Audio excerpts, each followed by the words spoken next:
everybody. Welcome back to the Semi-Professional Academic Podcast. As always, I'm your host with the most piles of laundry in my house, Jacob Watts. And joining me today is the hilarious, the iconic, hardworking Queen Bee and voice that would make Aretha Franklin run in fear, Cyla Walls.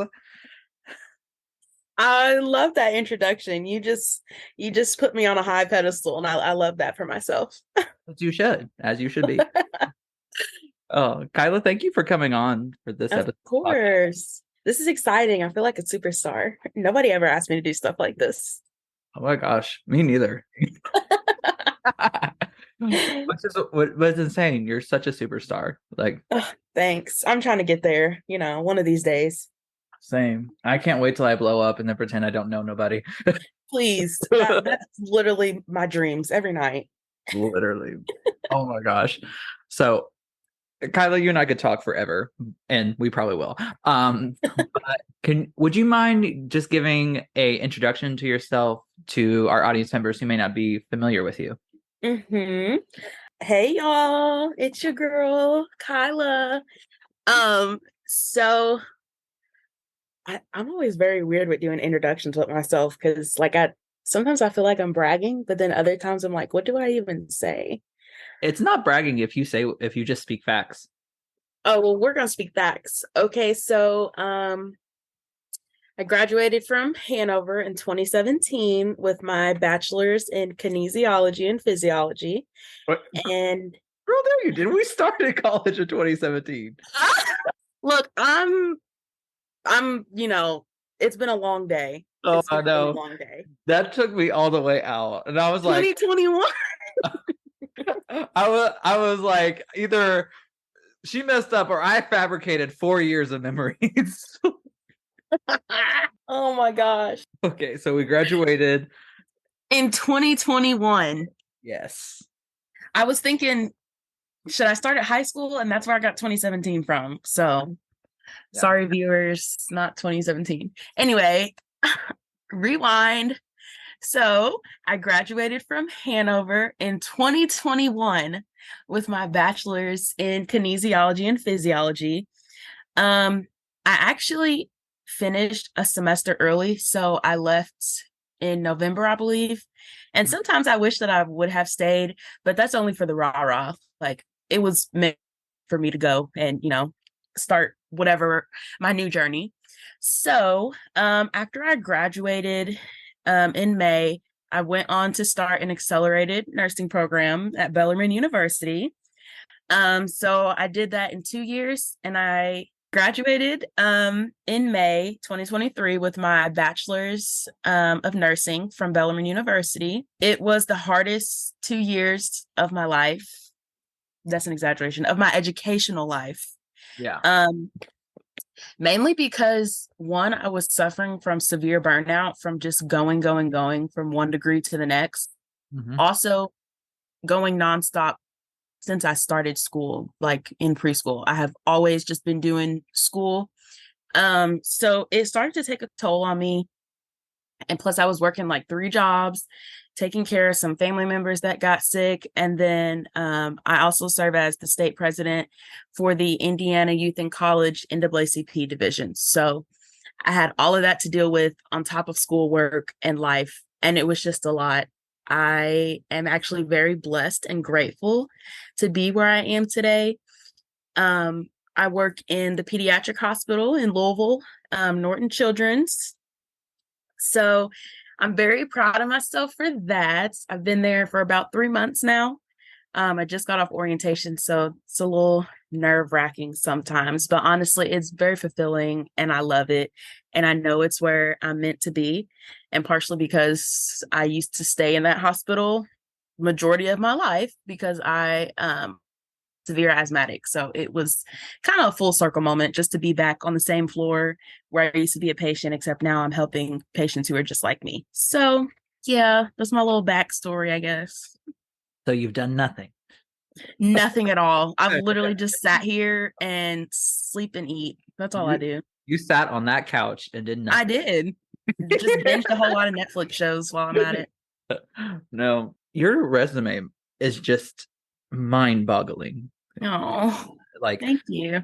again, I'm just speaking facts from the show. There's some Mhm. people who do a lot for the sake of doing a lot, like, Yeah. Mm-hmm.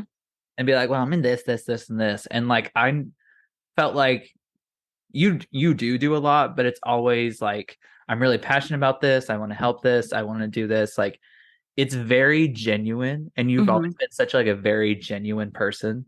Oh.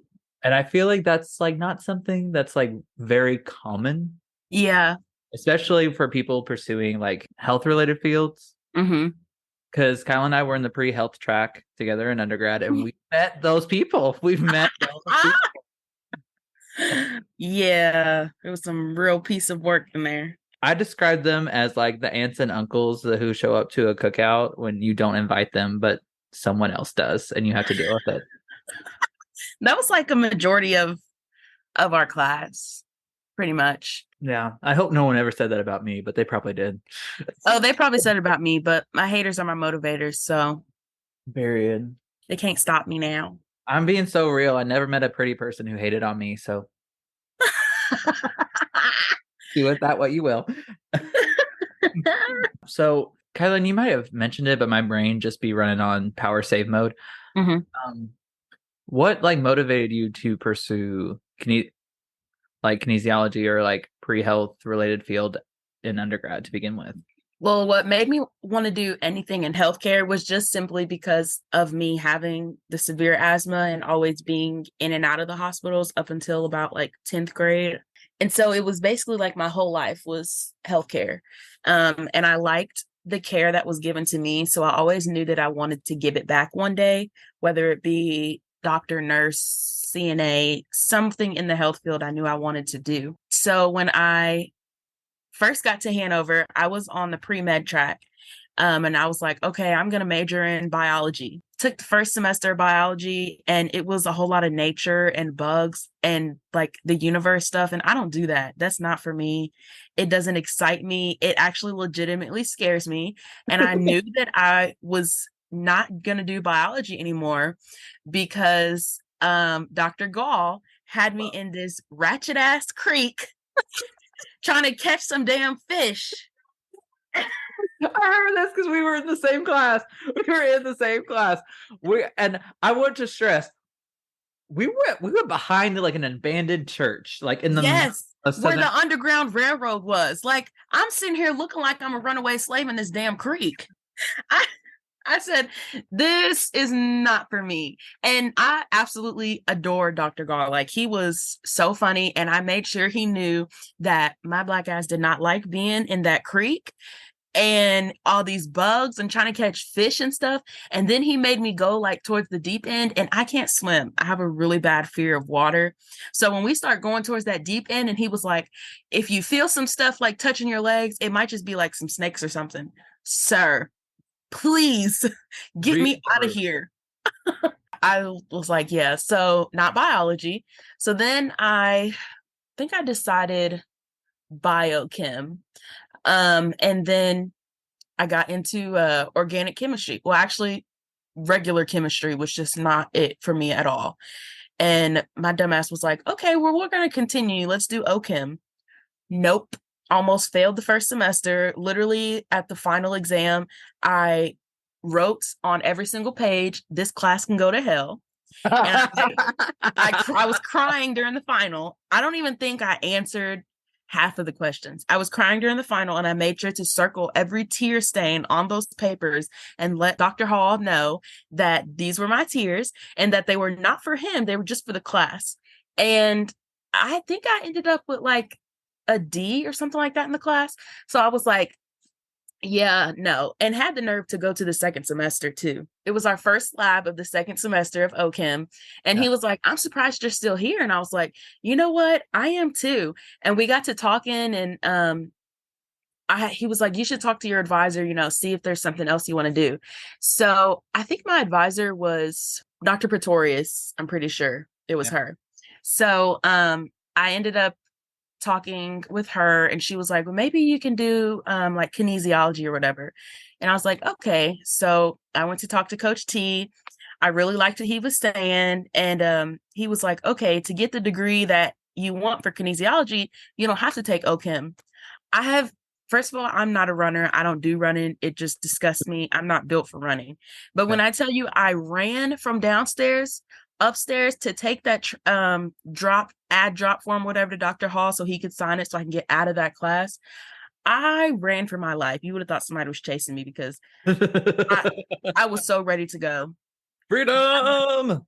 Yeah, literally. I made sure he knew. And he was like, oh, wow, you're leaving me. I was like, yep, hate this class. Love you, but I can't do it anymore. So I dropped the second semester. I ended up retaking the first semester of OChem. And I think I had got like a B-, which I was very proud of. Yes. Okay, growth. It just kind of clicked the second time, but also I put more effort into it. Well, hold on. I'm gonna speak on that a little bit because Kyle and I took this at the same time. And I need to remind y'all, we were taking genetics and organic at the same time, which at where we were at are two of the hardest classes you could possibly take for the biochemistry major. Mm-hmm. So to do that all at once was insane. And I think maybe 3 people got A's in genetics that year. Mm-hmm. And one of them was definitely not me. I don't even know what I got in that class, honestly. I got a B+, and I'm just gonna say it. I was robbed. But it was crazy. I also want to point out that like everyone was so down bad in OChem that other professors were asking us, are we okay? And I want to assess, we were so down bad that Kyla one time, instead of just taking notes, just brought the Bible to organic chemistry. It was just reading it, asking for courage and strength. I literally forgot about that. Yeah. And I was just like, you know what? Kyla's not even paying attention, and she's still probably going to do better than me on this quiz that's coming up. Yeah, we used to have some good old times in the back of that classroom. I would be back there watching TV, playing games, throwing food at Jacob. Okay, because I beat her in cup pong, and my game pigeon. That was my game pigeon era. I was going off. So many people stopped playing me in game pigeon, and I mean this. Whoever's watching this episode, DM the Instagram, ask for my number to play me in cup pong or game pigeon. I am so aggressively ill for that I just drop everything and play it. My gosh. Oh my gosh, so I do want to speak on it just for like kind of funny because I trust Kyla's opinion or not. The instructor for our organic chemistry class, I'm not going to call him out by name because I called him out by name on the last episode and it was something bad. So I'm not going to give him positive stuff. A lot of the girls had like thought he was attractive. Oh, you keep going. Yeah. Like not my type, not ugly, but not my type. Right. And I remember one of the girls who she was taking a picture of his wife and their kids. And she was telling us about it in class, by the way, like not quiet or discreet. And she goes, I didn't even know it was her. I had the perfect opportunity to stab the bitch. And I was like, ma'am, it's 11 a.m. on a Monday. Why are we doing this? Oh my God. And I looked at be a stepmom. She should be incarcerated. Yeah. Oh my God. And so no one was mentally sane. If they were, they weren't after. No, not at all. Especially taking genetics and OChem at the same time. Like, I was ready to drop out of class, and I used to wear weave when I was at Hanover. And literally after the final, I was walking back to my dorm, pulling my weave out because it was too much. And my friends still laugh at me for doing that. And I was like, you know what? I don't even give a shit anymore because I'm ready to go home. It's break time. Like, I don't want to see this school ever again. I was ready to fill out that withdrawal form from school because I was that over it. It was real. And I was like, oh, this is not like high school. Because high school, I was straight A, honor society, like very high GPA. That was not the case in Hanover. I don't know how I was not put on academic probation, but by the grace of God, it must have been me reading that Bible in OChem that got me through. Because it definitely wasn't me. But so I switched to the KIP program, and I also got on some antidepressants. That also changed my life. #GoLexapro. So Not sponsored. Not sponsored. it literally changed my entire life. The medicine plus switching to the kit program, because it was more hands-on. It was more catered to me. It wasn't like the environment and rocks and stuff. It was like the body. And then we had the anatomy lab, which with the cadavers, whatever. And that really helped solidify, one, I wanted to do healthcare. Two, everything just made sense because I'm learning about these things in the body. Then I actually get to go see it on a real body and not just an animal. So that was really cool.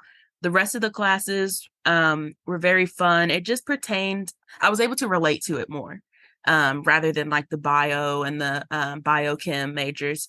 So my grades shot up, my GPA shot up, and it was one of the best decisions. And I ended up being able to leave a semester early, which I didn't think that would be possible, especially after I switched my major. I think junior year is when I switched it.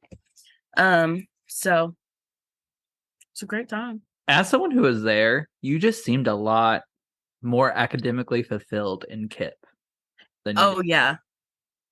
Like you could, because like you talked about it, and I'm not trying to be shady, just asking honest questions. Did you feel more supported in KIP than you did in bio or biochem? Oh yeah, most definitely. Most definitely. There were like some bio teachers that were like ride or die for me. Like Dr. Hubs, she's my flossy posse.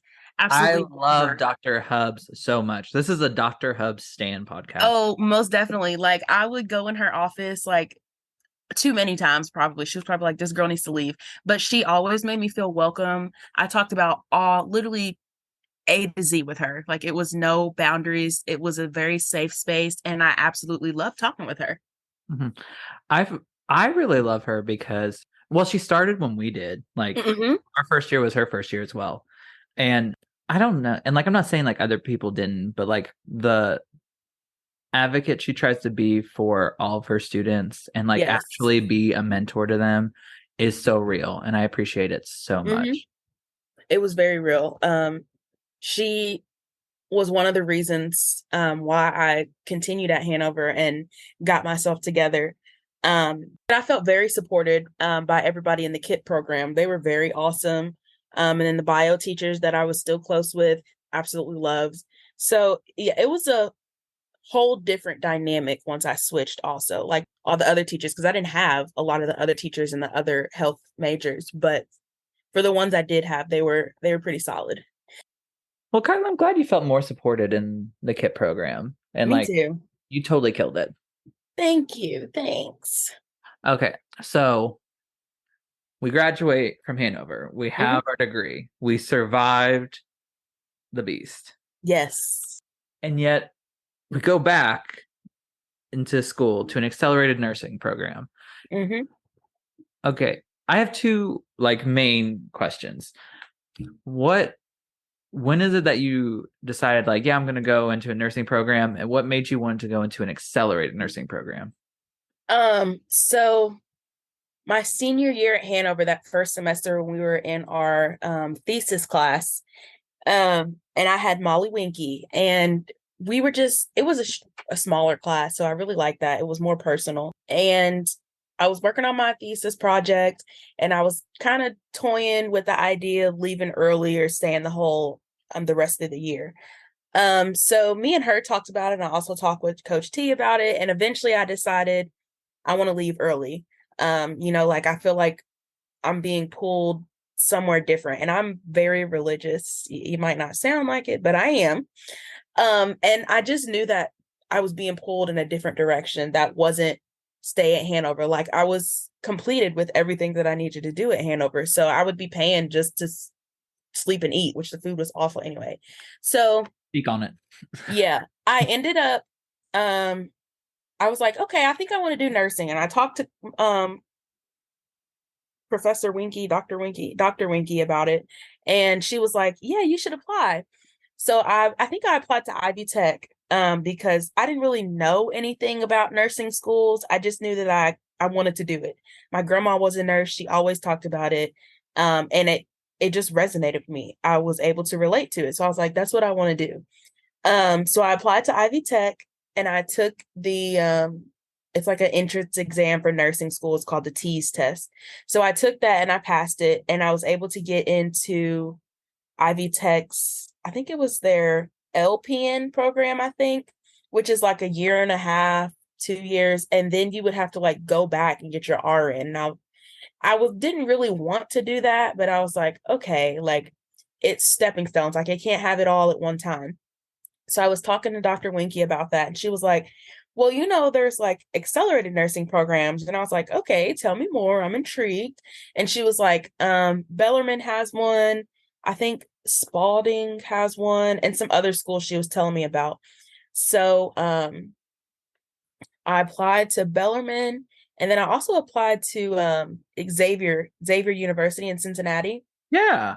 I got into both of them, but Xavier, I would have had to like rearrange my life and get more money in loans just to have like a place to stay, for room and board and all of that. And that was just a lot of money. Whereas Bellarmine is just across the bridge from where I live. So I could just commute from home.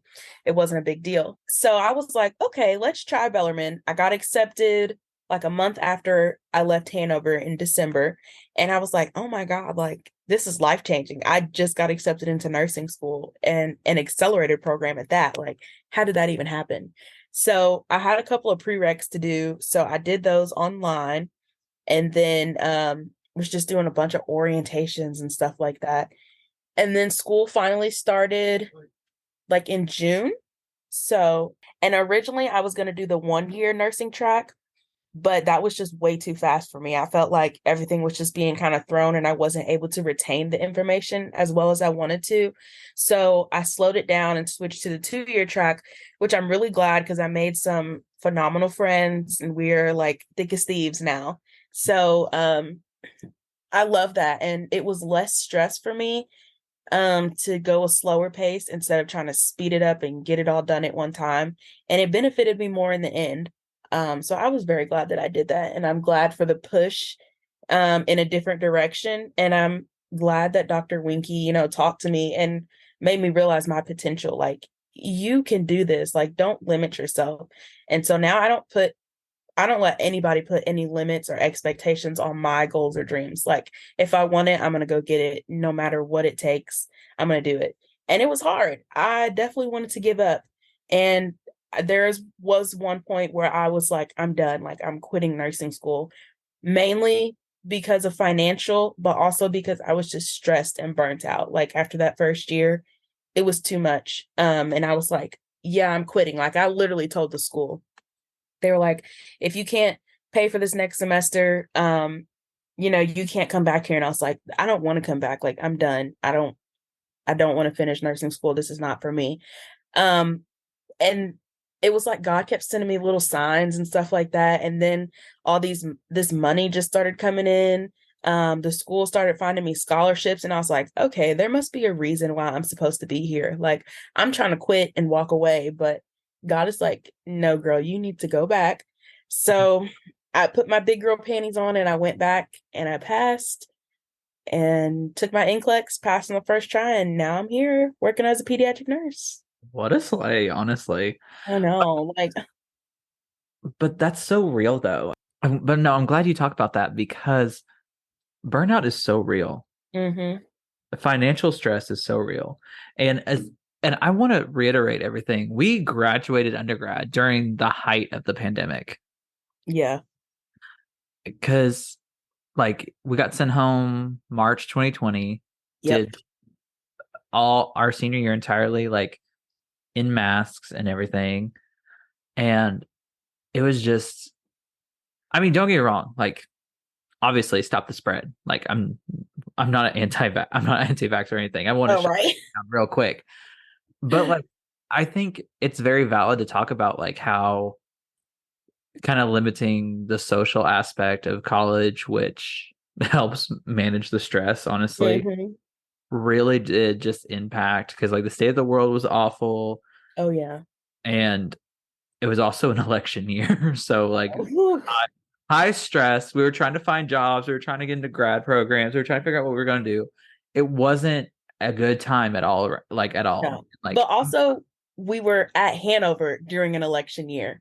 So that was just even more stress because it was just, it's no surprise that Hanover is in a racist town. Like, that was another stress, like being a Black girl in a racist town where the KKK holds rallies every year, the beginning of the school year, but also being one of the only Black, I think for a couple of my classes, I was the only Black person, and not just a Black person, but Black woman. So that also put a lot of extra stress on me as well. And then the heightened election, and it was kind of like already being the only Black person in a class or anywhere, all eyes are on you. But even during the election year, it was just like, oh, all eyes are definitely on you. Like, it was just a weird kind of vibe, but we pushed through, we survived. Yeah. And I don't want to blame like institutions, because sometimes like it's not like they set entirely the culture of the city or town they're in. Right. But that moment when I got in trouble for my tweet for the Trump parade that came through. Because they were getting on people for the wrong reasons. Like, I remember I had sent an email to the president after the Trump supporters came onto campus and was like tearing down the posters and all of that, and just kind of vandalizing. I wrote an email to the school because they acted like they didn't really want to do anything about it. I was like, this does not make me feel safe as a student at Hanover, but also as a Black person, as a Black woman. Like, and you all talk about that's the beauty of Hanover, but this simply is not beautiful. There is no beauty in Hanover in any of this. And then like he had emailed me back some lame email, and I was like, this doesn't even address the real issue, but whatever. The way they took more action against me from a tweet that I sent, that was a joke, which was really funny. I'm not going to lie. Multiple faculty members retweeted and like that. For those of you who did, I love that. I still want to find out who snitched and called my mom. They called your... I'm sorry, but are we in high school? I know. I was like, I am 21 years old. What is going on? But what? Why would they call your mom? I don't know. Someone did. I don't know who. My mom to this day has not told me, and I've asked her multiple times. She get her drunk and ask her again. She don't drink anymore. Dang. And I'm just like, you know what? One of these days when she has like a procedure, because she will, I'm gonna just like ask her. Not because she will. Well, we all going to one of these days. Yes. Well, that kind of brings me into another thing. Hanover wasn't known for its high racial diversity. Mm-hmm. Is that one of the reasons why you were so active in being a part of the youth chapter of NAACP? One of the reasons, yeah, but I had been pretty active with the NAACP since maybe I was about 10 years old, I guess. Mm-hmm. So being involved with my local chapter in Jeffersonville, just doing all kind of things in the community, going to like state conventions, and then I can't remember what year it was. It was the year before the pandemic, so 2019. I got more involved on a state level with NAACP. So my younger brother was the state president, and then I was the state vice president. And I started to get more involved, meeting more people.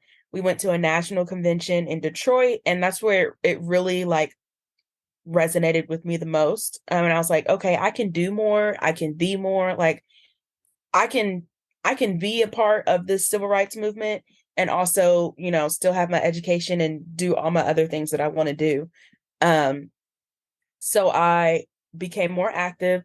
I attempted to start a chapter at Hanover, but it was a little bit of pushback here and there. So I was like, I'm not gonna push it any further, because I would have pushed it a little bit further if I wasn't just dealing with so much on my plate.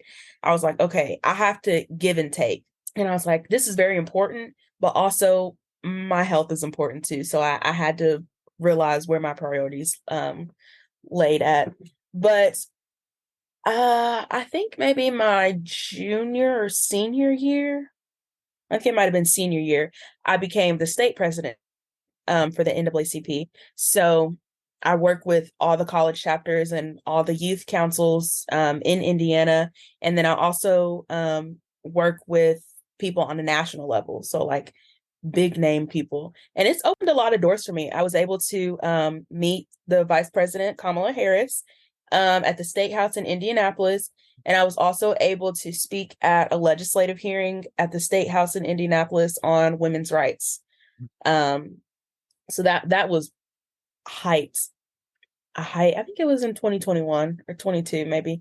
I don't know. These years kind of run together for me. If you would have asked little old Kyla, would you ever see yourself doing something like that? No, because it didn't interest me. But once I realized that what was going on in the world affected me on a personal level, and it could shape how the rest of my life will be, I was like, I need to get more involved. I need to put myself out there. I need to speak up because God gave me a voice and I'm going to use it.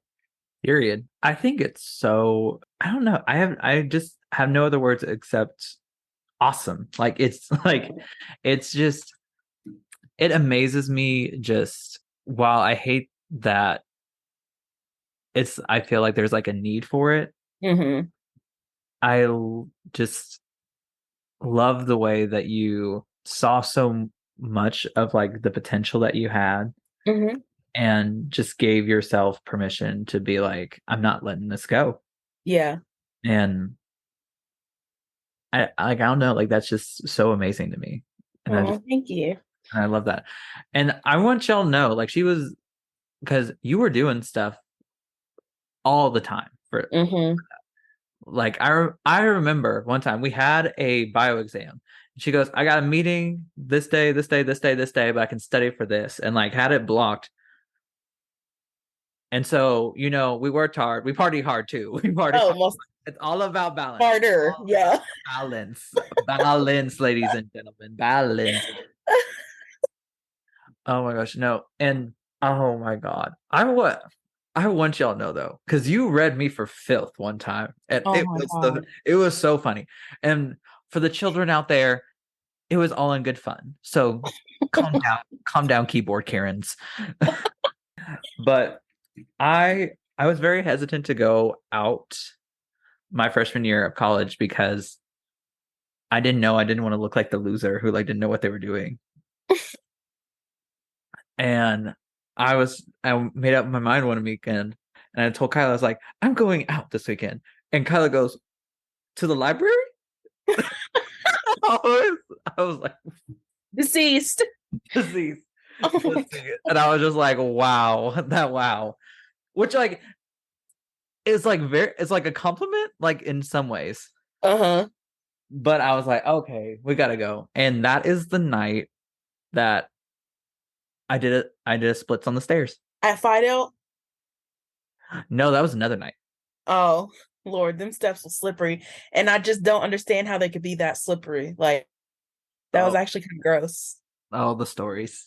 Oh, most definitely the stories. Work hard, play even harder on the weekends. That's what it was all about. Literally. And I don't know. People be saying like, why you gotta go out on the weekends? I was like, because it's tiring. Yep. And I'm not saying you have to go out, but like if you want to go out, like we're 21, like we're 20, like Right. Go out. But also like every now and then you need a release, yeah. whether it's partying or just doing something by yourself. Like it's good to have that kind of release. And I when I first graduated when I graduated from Hanover in 2021, I was kind of in like a very downward spiral because I didn't really know. I was accepted into nursing school, but also like just the height of everything kind of happening all at once. My mental health wasn't where I wanted it to be. And it just felt like the weight of the world was on my shoulders. So it was like my peak downward spiral. And I was just partying every day, every weekend until I realized like, I don't want to do this anymore. Like I need to find a better way to relax and find some peace within my life. And so I rearranged some things and I don't go out and drink every weekend anymore. I go out, maybe 2 or 3 weekends of the month, which means that's only one weekend I don't go. But like, but growth. Yeah, honestly, we got to start somewhere. Yeah. Also, I want to point out to everybody, like, your early to mid 20s, that's like peak going out years, like energy wise. Yeah. It's so sad to me when I see like people who are like 26, 27 be like, oh no, I can't go out. I'm too old for that. I was like, no, babes, you started when you were 17. You were too young for that. Uh-huh.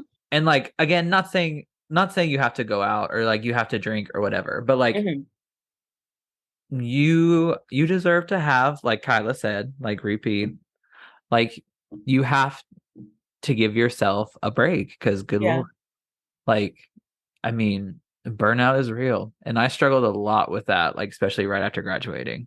I think that's what I was struggling with also. And then just automatically jumping into a program like the next month. It was not even a whole month later because we graduated Hanover at the end of May.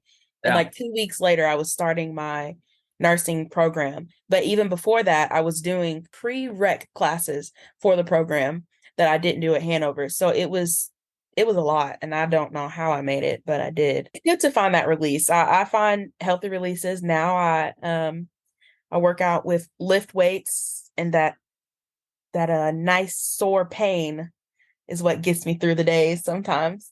But you just have to find a way to release and let your stresses out, your angers. And I don't know, earlier you said that I had a voice that would make Aretha Franklin do something. I don't know about all that, but I do like to sing. I will say I have a nice voice. And so no, I'm gonna no, hold on. We're gonna stop right here. We're gonna stop right here because I want y'all to know, freaking freshman year, there was this Winter Wonderland event going on, and they had karaoke there.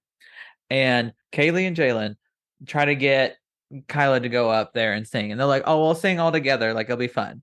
Like, and Kyla's like, "No, like I'm gonna sound bad." Da, da, da, da, da. And I was there, so like, don't even try lying on my own show. And she's just like, "Okay, I'll go, but like only if we all sing." And I was like, "Okay," and like, okay, and like we get the song going on, and they're all singing, and then Kyla out of nowhere starts belting out like all these like good notes, these harmonies, like this high note that she holds for like 15 seconds. And I'm like, and I think it was All I Want for Christmas by Mariah Carey. It was Mariah Carey's. And I'm just like, you're gonna sing the Queen of Christmas's song. Oh my gosh. So well. Everybody stopped. And I was just like, at first I was like, this girl was like just straight up knew she was about to bring the house down. It was just like, nah. And then I'm just like, we were all expecting like she was like not gonna sound good because like again, like it was like in the first 3 months we knew you, we didn't know you like, sang very well. And so when she did, we were all just like jaw dropped. Like I felt bad whoever had to follow you because like they didn't even go the last, they like went like second to last, and it was just whoever followed y'all. Like I'm so sorry. Yeah, it's weird. I have stage fright, which is really weird because I've grown up singing like in the church. I was always singing in front of like all kind of people, and then also I did a lot of plays growing up, so I was no stranger to being on stage or being in the spotlight. But I don't like drawing attention to myself. And I also sometimes like I said earlier, like I feel like I'm bragging on myself sometimes, and I don't really like that. And it's a habit that I'm working on because like I have achieved greatness. I've done a lot of great things, and so I need to recognize in myself that I've done that, but also other people should recognize that as well. So I'm working on it. I'll sing every now and then in front of people, but yay, a treat. We're getting there. There are some times where I don't have a choice but to sing in front of people, and that's like okay, but we're getting there. Yeah. I'm not exactly sure how to word this, so I'm just going to say with like what comes to mind. I'm glad you're not fighting yourself on the things that you accomplished. And I feel like that a lot of times is taught to us to like, oh, we can't seem bragging. Oh, like we can't do this. And I just want to point out to everyone, like,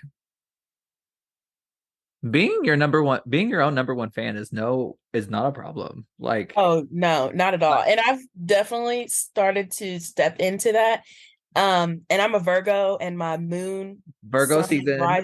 sun and rising, or whatever that stuff is both Leos. And Virgos are very not self-centered, but like we love ourselves. And Leos are similar. Yeah. So like sometimes I can come off like self-centered or whatever. And it used to just bother me that I did that. But now I'm like, you know what? Whatever. One, I don't care what anybody thinks about me anymore. Like, I'm my own person. If you don't like me, that's okay, because I have plenty of other people who do. And even if they all didn't, I like me. Period. So that's all that I need. I like me. God loves me no matter what. So I'm gonna be okay. So yeah. Period. And I'm so glad that like you're entering this like self-love, like reclamation era. That's not a word I just said. Not a word, but we all get the vibe. Oh, most definitely. We get it. Yeah. Because like it's no stranger to anyone. Like I tell myself I'm amazing all the time. And like it evolved kind of like out of, and not to get like depressing on the last of it, but like very few people are going to tell you you did a good job. A lot of people are going to tell you you did bad. That's just the reality. And you can wait around for someone to tell you that you're doing a great job. Yeah. And I'm not saying that like people shouldn't tell you, because I love hearing that, and I love telling people when they did a good job. But when you did something good, you don't need permission for someone else to tell you that you did good. Tell yourself that. That's what I've been doing. Yep. And it's working out. I mean, like, and again, I've never seen a pretty bitch say like this was stupid. So I've never seen a successful person say this was stupid. No, really. So honestly, do with that what you will. Yeah. Yeah. So Kyla, I've been doing this thing for season 2, where I asked my guests if they could go back in time and tell their past self one piece of advice. When would you tell yourself, and what would it be? That's a hard one. I know. I don't know exactly when I would tell myself. Maybe somewhere in middle school. In probably like beginning of middle school, maybe 6th grade. I spoke on it earlier, but I would tell myself, like, don't let anybody place any limitations on your dreams, your goals, because you are the only person that can stop yourself from what you want to achieve, where you want to get to in life. And I think, yeah, most definitely middle school, early middle school, because I did let people put expectations on where I could go, and where I wanted to go. And I would dream so big, and people were like, you're not going to get there. Or how are you going to get there? Just kind of being negative about it. And so I was like, okay, well, I'm not going to get there. I'm not going to try. And then as I got older, people weren't really saying that to me, but in the back of my mind, it was there. And so I just kind of let it stay there and come to the forefront of my mind. And I just believed it for so long, which is why I think I don't really like to brag on myself sometimes, because in the back of my mind that it's still there. Like, you can't really do that. But then I tell that voice to shut the hell up, because I did it. I'm doing it. Yes. And I'm not going to let people bring me down or tell me where I can and can't go. And I actually had the opportunity back in February for Black History Month to speak at my high school about like, what I've accomplished and everything. And I did brag on myself, because like the younger generation needs to know that you can do what you put your mind to. Like there is no stopping you, especially now. Like the possibilities are endless for what you can do. And there's not just one way to get to your destination. There's a bunch of different ways. And also, if it doesn't work now, doesn't mean it's not going to work out later. You've got your whole life to figure out what you wanted to do. I thought I had it all figured out when I graduated high school, but it changed. My directions changed so much. And I'm just now figuring it out, where I want to be. And I'm glad that it took me that long to figure it out, because I wouldn't have had to go through what I had to go through to get to this point and make me as strong and confident in who I am and what I do today. Well spoken. Well spoken. Well spoken. Thanks. Thanks. Well, Kyla, I just want to thank you again for coming on to the show, Of sharing course. some laughs, sharing some stories, speaking some facts. Because again, it's not talking shit if it's true. Perfect. Oh, follow me on Insta, at CY_cakes. Period. Who? Yeah. Kyla's Instagrams always be popping, I swear. And I don't even really post that much on Instagram. I put like stories and stuff, but No, I'm because about to start doing that. same. I'm like Beyonce. Once I post, I expect everyone. I'm so obsessed with Beyonce. I love The Beyonce. concert was, oh, I cried. I've never felt more empowered in my life than at the Beyonce concert. I love Beyonce. Mhm. It was between Renaissance tickets or Eras Tour tickets for Taylor Oh, Swift. both of them are just killing the game right now. Like, can't nobody top that. Killing the game. Honestly, like Taylor Swift, Beyonce, the Barbie movie saved the US from a recession. Please, please, we're ready for a woman president. Preferably a liberal, but like, Oh, please, please, and preferably somebody who can get these student loans taken away because I'm not trying to pay them. That's too much money. I know. I'm hoping since I'm still a PhD student, I don't have to. They should like stay in deferment or whatever they're called until you're done with school. It's like me just constantly getting a new degree. It never works. So I don't have to pay the loans off. Could you imagine? I'm like 90 years old with my 50 PhD. I'm literally about to get my job to pay for mine. Like, I will sign a contract to work X amount of years. Just pay for my loans from nursing school. That's it. The rest of them, the undergrad, I can do. Do my nursing school because I don't feel like paying that. That's too much. Yeah, same. Well, Kyla, thank you again to everyone at home. I am your host, Jacob Watts. And as always, men ain't shit, except for the ones that watch the show. All right. Well, have a good night, everyone. Bye.